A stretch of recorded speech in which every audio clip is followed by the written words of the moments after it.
Good morning दो। बढ़िया बढ़िया बढ़िया। और बताओ क्या हाल है? सब बढ़िया, एकदम फर्स्ट क्लास।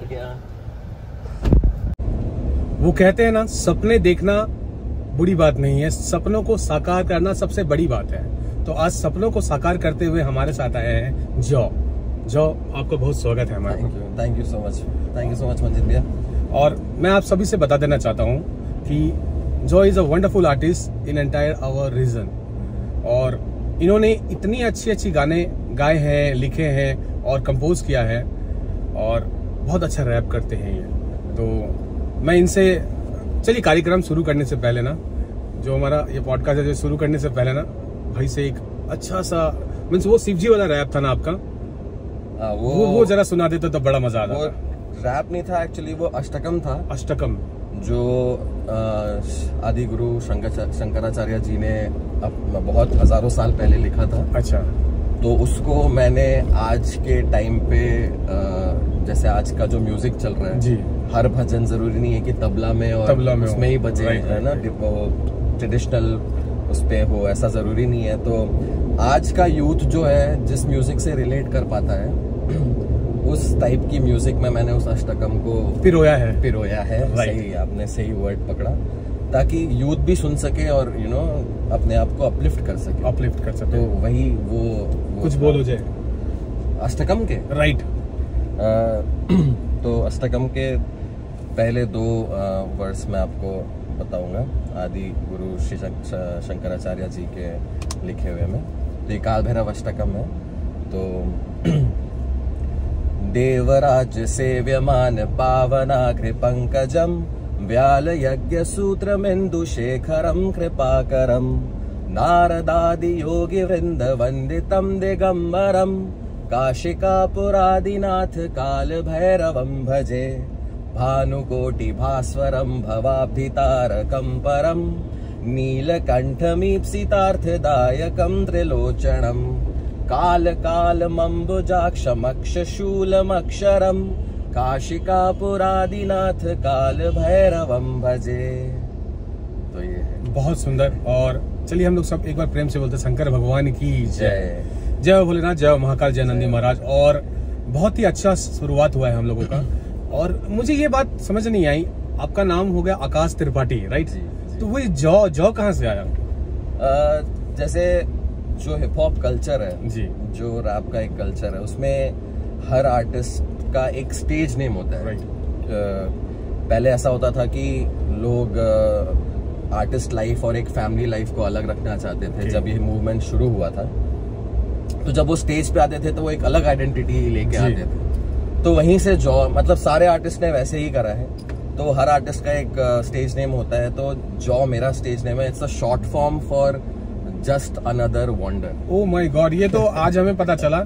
मैं कई सालों से आपसे जुड़ित हूँ और आपकी बहुत सारी वीडियोस इंस्टाग्राम पे देख रहा हूँ, और बहुत सारे गाने जो बहुत एक्साइटमेंट देते हैं लोग को, और बहुत ही एनर्जेटिक गाने हैं आपके, राइट? तो ये अच्छा बात मुझे पता चला। अच्छा, तो हम एक रैप सुनना चाहेंगे आपसे। कोई भी एक रैप सुना दो आप मेरे को, या गाना सुना दो जो आपको बहुत पसंद हो। हाँ, मेरे दिल के करीब एक रैप है। जब मैंने सरेंडर ईपी बनाई थी, जब मैंने ये नोटिस किया था, रियलाइज किया था इनफैक्ट कि एक हायर पावर है जो आपको कंट्रोल करता है, जो आपके थ्रू काम करवाता है। तो वो जब मैंने रियलाइज करा था, तो मैंने एक 2 गाने की एल्बम बनाई थी जिसका नाम था सरेंडर। आपको देखकर हाथ हिला रहा है। अच्छा। 2 गाने की ईपी बनाई थी जिसका नाम था सरेंडर। तो पहला गाना सरेंडर का था इंट्रोस्पेक्ट, जिसमें मैं अपने आप से सवाल करता हूँ, अपने भीतरी आवाज को पूछता हूँ कि जो तेरा एग्जिस्टेंस क्या है, मैं क्या हूँ। वो इंट्रोस्पेक्ट था। और जब रेट्रोस्पेक्ट, जो भीतर से जो जवाब आई है जी, उसको रेट्रोस्पेक्ट नाम दिया मैंने। जब भीतर का, आपका भीतर का जो एक होता है, एक एनर्जी होती है, वो जब आपके बाहरी एनर्जी से सवाल पूछती है, तो रेट्रोस्पेक्ट उसमें से आया था। तो गाना कुछ ऐसे था कि अब बनते नाचने वाले गाने नहीं, हम एक को देते जान, रहते 100 पे दीवाने नहीं। अगर सोचते हैं आप हमें जानते तो जाने नहीं कि जाता है वक्त और वो बेटा लौट के यहाँ आता नहीं। बिफोर यू जज मी मिलके जान लो सच्चाई, घर पे है बूढ़ी दादी और कैसे हसल कर रहा भाई। फिर भी गाने बनते बॉम्ब, हर ड्रॉप है तबाही, खाया अपने हक का न छीन के कभी खाई। जानते रोटी की कीमत जो तुझे समझ नहीं आई, जो पालता पेट अपने घर का उसने जीती हर लड़ाई। कर बाप की इज्जत माँ के हाथ धर कमाई, वही तेरे सगे तुझे नजर क्यों नहीं आई। त्याग ते तो दिखावा उसी में तेरी भलाई, दूसरों को नीचा दिखाकर तूने नीयत है गिराई।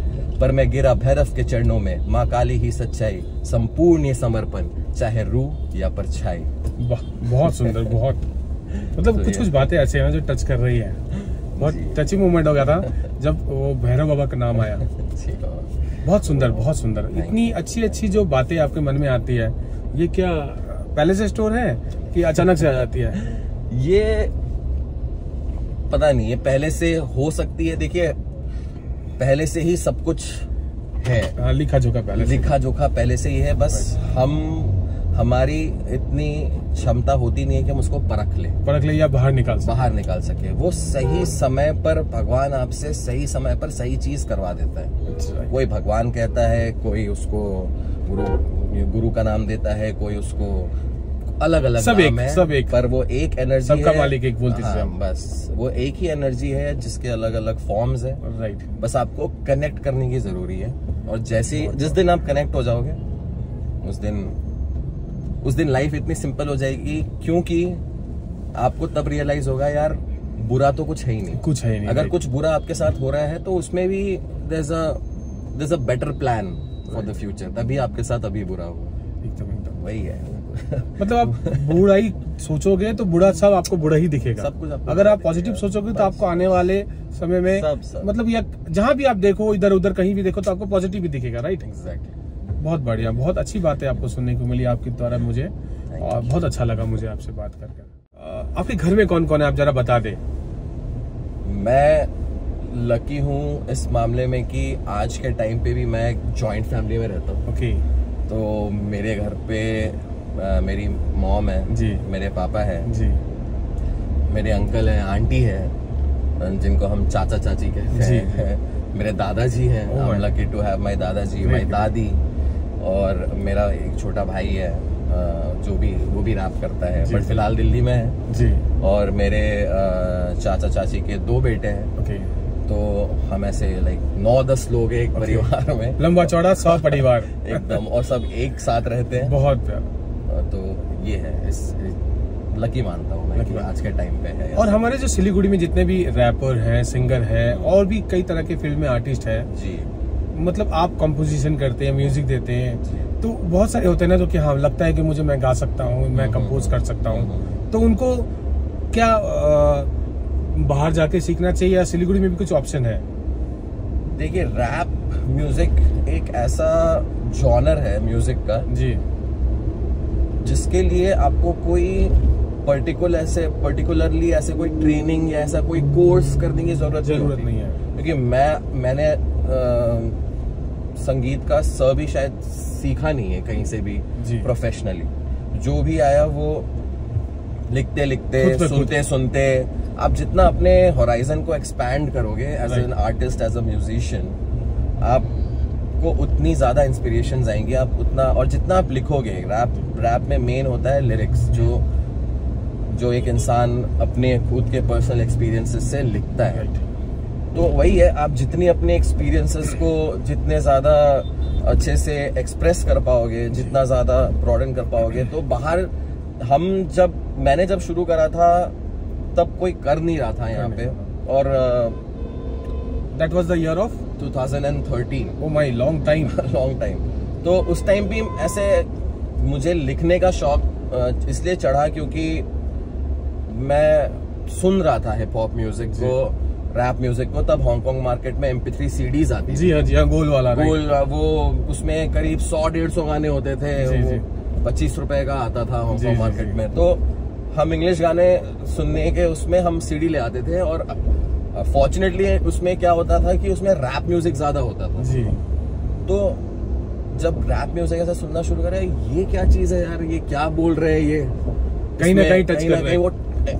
और फिर जब हमें लिरिक्स तो समझ आती नहीं थी, फिर इंटरनेट कैफे जाते थे, तब इंटरनेट कैफेज होते थे, गाने का नाम सर्च किया और लिरिक्स निकाला उसका, फिर देखते थे, अरे यार ये तो बहुत बढ़िया अपनी कहानी बता रहे हैं, तो इतने प्रॉब्लम में और फिर भी इतना बढ़िया म्यूजिक देके ये इतनी बढ़िया अपनी कहानी बताया, तो वो कहीं ना कहीं स्ट्राइक हुआ, स्ट्राइक कर रहा था। और फिर वो उससे क्या हुआ कि लिखने का अंदर से ना एक टाइम पे ऐसा हुआ कि यार मैं भी कुछ लिखता हूँ, लेकिन वही रैट बैट कैट वाली चीजें लिखी हमने वो राइम करने के लिए। फिर यहाँ पे कोई ऐसा रिकॉर्डिंग स्टूडियो भी नहीं था। तो हम क्या करते थे, जो भाड़े में जो माइक वगैरह नहीं मिलते, जगराते वगैरह में, वो छोटे माइक्रोफोन वगैरह, माइक्रोफोन डेक बॉक्स जिसे बोलते थे डेक बॉक्स। तो लैपटॉप में हम क्या करते थे, मेरे एक दोस्त को वो आता था, वो जो सॉफ्टवेयर होता है वो चलाने उसको आती थी। तो उस दोस्त का नाम सुखाबंधु भोसले है, मेरे स्कूल का है, ठीक है। तो उसको वो चीजें आती थी, हमने वो माइक को उस पर कनेक्ट किया और वो बीट म्यूजिक निकाला हमने यूट्यूब से डाउनलोड करके, और उसने कहा भाई तूने कुछ लिखा है तो इस पे कर दे। उसने ये कौन सी है? 2013 की बात है, आई थिंक। नहीं, जब आप शुरू कर रहे थे। जब शुरू कर रहे थे तो मैंने जो भी लिखा था उस टाइम पे, तो वही मेरे लिए बहुत बड़ी चीज थी कि ये लिख भी दिया मैंने। तो वो जब हमने रिकॉर्ड किया उस पे, उसको आता था रिकॉर्ड कैसे करते हैं, बट अनफॉर्चुनेटली उस टाइम पे मिक्सिंग क्या होती है, मास्टरिंग क्या होती है, EQ क्या होती है, ये सारी चीजें किसी को पता नहीं थी। तो बस हम ऐसे रिकॉर्ड करते थे, रिकॉर्ड करके और उसको एक्सपोर्ट कर देते थे जी। फिर वहां से जब स्कूलिंग खत्म हुई, फिर मैं कॉलेज गया, तो जाके देखा कि और भी आर्टिस्ट है कॉलेज वगैरह में मिले जी। तो मैं काफी करिकुलर एक्टिविटीज में, को करिकुलर एक्टिविटीज में काफी रहता था, डांसिंग में, इसमें। तो दूसरे कॉलेजेस जाने का बहुत मौका मिलता था। तो वहां जाके देखा यार यहाँ पे तो और भी रैपर्स हैं जी। तो फिर हम इकट्ठा होते थे ऐसे और फिर डिस्कस करते थे। किसी को कुछ आता था तो वो बताता था कि इसको ऐसे करते हैं ब्रो, इसको ना ऐसे मिक्स करना है। एक जैसा माहौल मिल गया। तो किसी को कुछ नॉलेज है, किसी को कुछ नॉलेज है, तो नॉलेज जितना शेयर होता है उतना एक्सपैंड होता है, राइट। तो वहां से सीखते करते आज आपके साथ हूँ।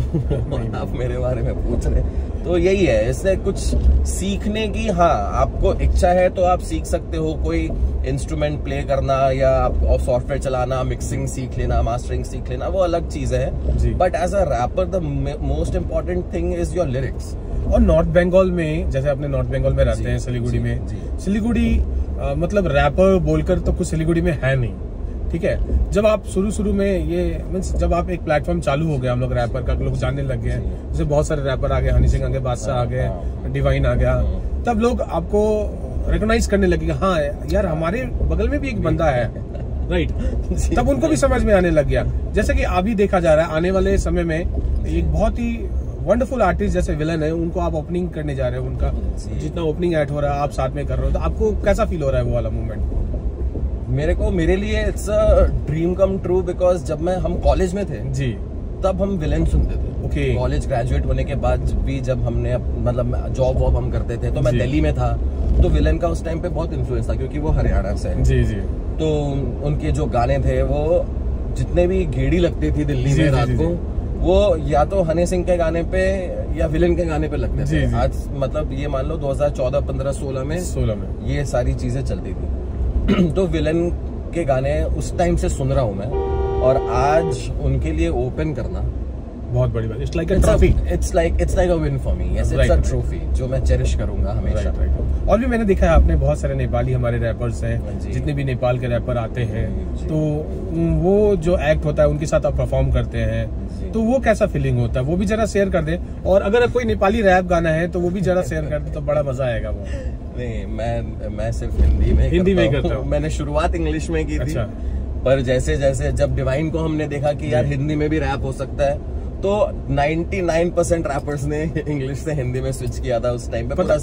पता नहीं लोग क्या सोचते हैं, डिवाइन का नाम इन्होंने लिया।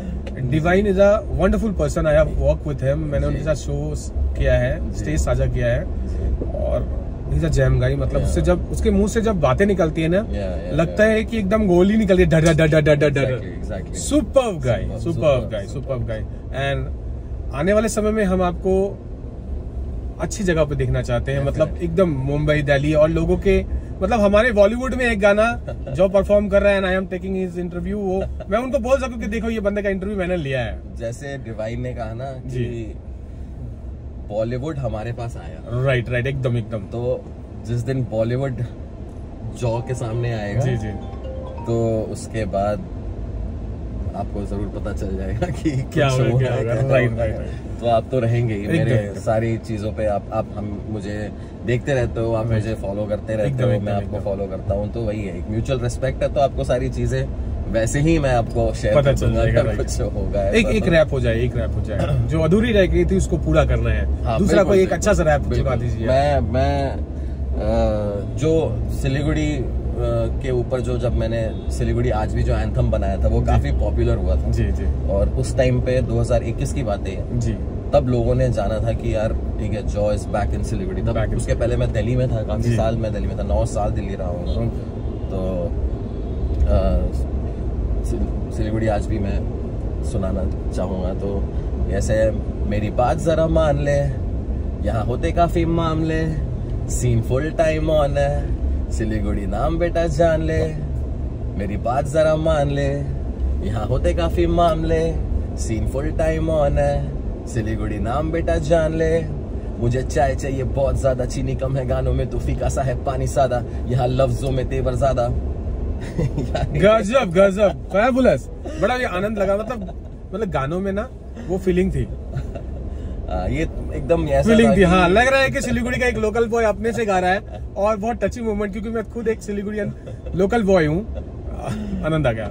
और कहता हूँ और एक चीज जानना चाहता हूँ, वो जो आपका एक म्यूजिक लेवल है, जी हाँ, जिसपे आप बहुत सारे लोकल आर्टिस्ट हो गए, बाहर के आर्टिस्ट हो गए, आप उनमें गाने अपने अपलोड करते हो, जी। तो म्यूजिक लेवल कहाँ से वो आइडिया आया और वो म्यूजिक लेवल का नाम क्या है, आप जरा बता देते तो अच्छा होता। जी, वो जब मैं दिल्ली में था तो ऐसा था कि लेबल्स तब आर्टिस्ट्स को ले रहे थे, काफी आर्टिस्ट को, लेकिन बहुत सारी क्राइटेरियाज क्रॉस करनी होती थी एक लेवल में साइन होने के लिए। आपके इतने फॉलोअर्स होने चाहिए, आपके इतने हिट रिकॉर्ड्स होने चाहिए, आपके इतने मिलियन व्यूज होने चाहिए, तो हम आपको साइन करेंगे। तो मैंने ये नोटिस किया, जरूरी नहीं है कि एक बंदे के पास अगर 100 मिलियन व्यूज है तो वो बहुत गजब का आर्टिस्ट हो। राइट, नो ऑफेंस, बट मैंने 200 व्यूज के आर्टिस्ट को भी ऐसे गाने बनाते हुए देखे हैं कि मतलब फाड़ू, हाँ, ताबड़तोड़ एकदम। तो मैं बहुत ट्राई करता था लेबल्स वगैरह पे, क्योंकि अल्टीमेटली लेबल से पैसे आते हैं। जी जी, पैसे आते हैं तो घर चलता है, राइट, बिल्स पे होते हैं, है ना। सबको, किसी को ऐसा आर्टिस्ट तो नहीं बनना यार, कितने अच्छे आर्टिस्ट थे बेचारे भूखे मर गए, भूखे मर गए। ऐसा तो किसी को नहीं बनना है। तो कहीं ना कहीं वो, और कुछ ऐसा भी होता था कि जैसे गानों को ना ऑनलाइन डालने के लिए, जैसे स्पॉटिफाई है, एप्पल म्यूजिक है, हंगामा है, विंक है, एयरटेल म्यूजिक है, जितनी भी ये सारी चीजें हैं, जी जी, इस पे भी आपको अपने गाने डालने के लिए ना you have to pay a certain amount जी जी, to the distributor to get your songs अच्छा, ऑन द प्लेटफॉर्म। तो कुछ लोगों के पास नहीं होते हैं पैसे। नहीं होते पैसा, राइट। टैलेंट होता है उनमें, बहुत टैलेंट बहुत होता है और पैशन होता है, यू नो, टुवर्ड्स कुछ भी कर जाने का। एग्जैक्टली। तो ऐसे लोगों का क्या क्या क्या they don't deserve to put out songs? क्या नहीं, दुनिया डिजर्व नहीं करती उनके गाने सुनने के लिए? ऐसा जरूरी तो नहीं है कि ऐसा हो। तो मैंने 2019 में एक विजन लिया था, वार्ड 3 म्यूजिक मेरा लेबल का नाम है जी। तो वार्ड 3 म्यूजिक इसलिए क्योंकि मैं जिस जगह से आता हूँ, गुरुंग बस्ती, जी जी, सिलीगुड़ी, वो वार्ड नंबर 3 है। मैंने ये सोचा था। यही है वो वार्ड 3 म्यूजिक। तो वार्ड 3 का जो म्यूजिक है जी, जो वार्ड 3 के लौंडे हैं जी, उनका विजन है ये। विजन है। तो जब ये लेबल मैंने 2019 में मैंने इसके बारे में सोचा था कि यार एक ऐसा प्लेटफॉर्म हो जिससे एक आर्टिस्ट अपने गाने ऑनलाइन डाल सके और उसको एक पैसे देने की जरूरत ना हो। ना, आपको अपना गाना सुनाने के लिए किसी को पैसे देके सुनाने की जरूरत नहीं। नहीं। तो 2019 में सोचा था और करते करते मुझे भी एक लेवल पे आना था कि किसी आर्टिस्ट को मुझे देख के हो कि हाँ, भाई मैं आना चाहता हूँ। राइट। तो 2025 में जनवरी में फाइनली हमें एक डील मिली जी, एंड वी गॉट मुकेश और अतिक और ये 2 लोग हैं जिन्होंने मुझे ये अपॉर्चुनिटी दी कि भाई आप करो, हम हैं आपके साथ, और उन्होंने लेबल दिया। They are from Siliguri? One is from Siliguri, Mukesh is from Siliguri, वो पाक डोगरा शिव मंदिर से है। जी जी। तो मैंने बोला, और उनको मेरा विजन अच्छा लगा, मुझे उनका विजन बहुत अच्छा लगा, तो दे provided me with the label and I was like fine, I will do it. और उसके बाद जितने अभी आई थिंक 15 आर्टिस्ट साइन किए हैं मैंने। जी, ग्रेट ग्रेट। और कोई आर्टिस्ट ऐसे है जो नाइट शिफ्ट कर रहे हैं, काम नौकरी कर रहे हैं, कोई कुछ कर रहा है, कोई someone or the other is trying to provide for their family somehow। एकदम एकदम। पर वो म्यूजिक भी बना रहे हैं, इतना सब होते हुए भी वो म्यूजिक कर रहे हैं, तो इसका मतलब दे love making music. Right right. तो जब मैंने ये अनाउंस किया तो बहुत लोगों ने अप्रोच किया एंड पूरी टीम है, उन्होंने सुना म्यूजिक और ये, और उन्होंने जो भी अच्छा लगा हमें, हमने उनको फ्री में 0% कोई चार्ज नहीं आपका, कोई एनुअल, क्वार्टर फी, कोई मंथली फी, कुछ नहीं है। पूरा नॉन कमर्शियल। पूरा नॉन कमर्शियल। कोई मॉनेटरी उसमें कमी नहीं है। वो नहीं है मॉनेटरी, बस इतना है कि जो भी आपके स्ट्रीम से पैसे आएंगे, हाँ जी, 90% आर्टिस्ट के होंगे और 10% लेबल रखेगा। ओके। और बाकी फिर वो आर्टिस्ट डेवलपमेंट में ही जो यूज होता है। बहुत अच्छा, बहुत अच्छा। आपने जो ये इनिशिएटिव लिया ना, बहुत अच्छा, ये बहुत कम लोग लेते हैं। Thank you. और यही जो बातें हैं ना आपकी, यही मुझे आपकी तरफ खींच कर ला रही थी, और मैं आपके साथ बैठा हूँ। Thank you. बहुत बहुत धन्यवाद आपका। ये मेरे साथ थे जॉ, और बहुत ही उम्दा कैटेगरी के ये आर्टिस्ट हैं। इनकी जितने भी रैप है, आप एक बार आप अपना चैनल का नाम बता दें कि लोग आपका पास पहुंच सके। मेरा YouTube हैंडल है @jawmusic, JAWMUSIC। मेरा इंस्टाग्राम भी सेम है, jaw.music। आप मुझे इंस्टाग्राम पे फॉलो कर सकते हैं, मेरे गाने यूट्यूब पे ज़रूर सुने। और ये अपॉर्चुनिटी लूँगा मैं मंजीत भैया का भी शुक्रिया करने के लिए, बिकॉज एक चीज़ सोचना और दूसरा उसको एग्जीक्यूट करना, ये 2 अलग अलग चीज़ें हैं। सोचते हम बहुत है कि चांद तारे भी तोड़ के ले आएंगे, बट वो होता नहीं है, करने वाले बहुत कम ही होते हैं। तो ये इनिशिएटिव लेने के लिए, और सिलीगुड़ी के जो भी लोग हैं अलग अलग फील्ड में, फैशन में, सिक्योरिटी में, म्यूजिक में, आर्ट में, फैशन में, व्हाटएवर, उन वहाँ से लोगों को लाके आप तक पहुँचाना, वो भी इस फॉर्मेट में, ये सिलीगुड़ी में या नॉर्थ बंगाल में मैंने तो नहीं देखा भाई। तो shout out to DJ Manjeet, मेरे मंजीत भैया, and yeah it was lovely talking to you. और ना मैं अपनी तारीफ सुन के ना मैं शर्मा जाता हूँ, ठीक है। कुछ ज्यादा ही भाई ने बोला, ठीक है, थैंक यू सो मच। मैं ना कोशिश करता हूँ बस लोगों के करीब पहुंचाने का, मतलब आप में टैलेंट है तो लोगों को बताओ, दिखाओ, सुनाओ कि हमारे गांव में बहुत बहुत बहुत ज्यादा टैलेंट है। हम जिस शहर में रहते हैं ये छोटा हो सकता है पर टैलेंट से बहुत बड़ा है। बहुत बहुत धन्यवाद। ये थे हमारे साथ जॉ, और मैं आपका दोस्त मंजीत। अलविदा, नमस्कार, शुक्रिया, धन्यवाद।